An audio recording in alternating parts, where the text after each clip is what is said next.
You worked your whole life. But what if the moment you stop working, your income disappears overnight? It's not a bad dream. It's a real threat.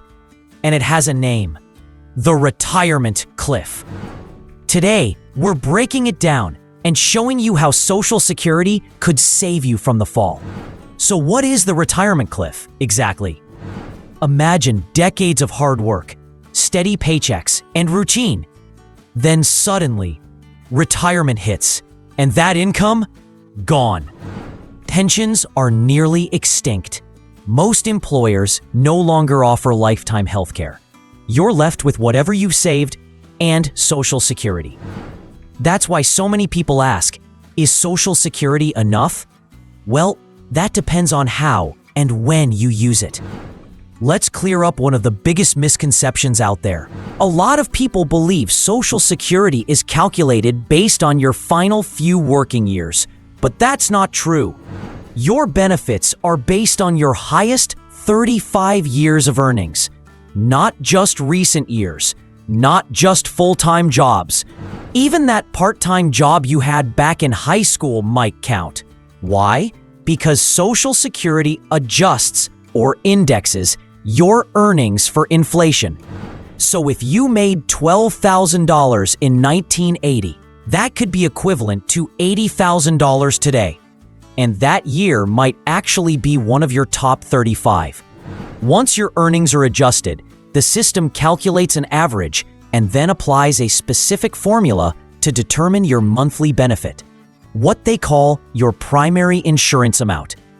That's the number everything else is based on. Now, when should you start collecting? That decision can make or break your retirement income. If you start at 62, you'll receive a smaller check, about 30% less than if you wait. Wait until your full retirement age, around 67 for most people, and you'll get the full amount. But if you hold off until 70, your benefits go up by 8% each year after full retirement age, up to a 24% boost. Imagine this. If your benefit at 67 would have been $1,000 per month, waiting until 70 could increase that to $1,240 per month for life. That's why the timing of your claim matters so much. Health, finances, and even family needs all come into play. Now here's a part many people misunderstand. You can work while receiving Social Security, but there are limits. If you start benefits before your full retirement age, there's a yearly earnings limit. For 2025, it's $23,400. Earn more than that, and Social Security will withhold $1 for every $2 you go over. But here's what most people don't realize. Only earnings after you start collecting benefits count. So if you retire in July and made $1 million from January through June, it doesn't matter. As long as your income from July forward is under the monthly limit, about $1,950, you're in the clear. And once you reach full retirement age, all those limits vanish. You can earn as much as you want without losing a cent in benefits. Now let's say you do go over the limit. What happens? Your benefits may be reduced in the short term, but you don't lose that money forever.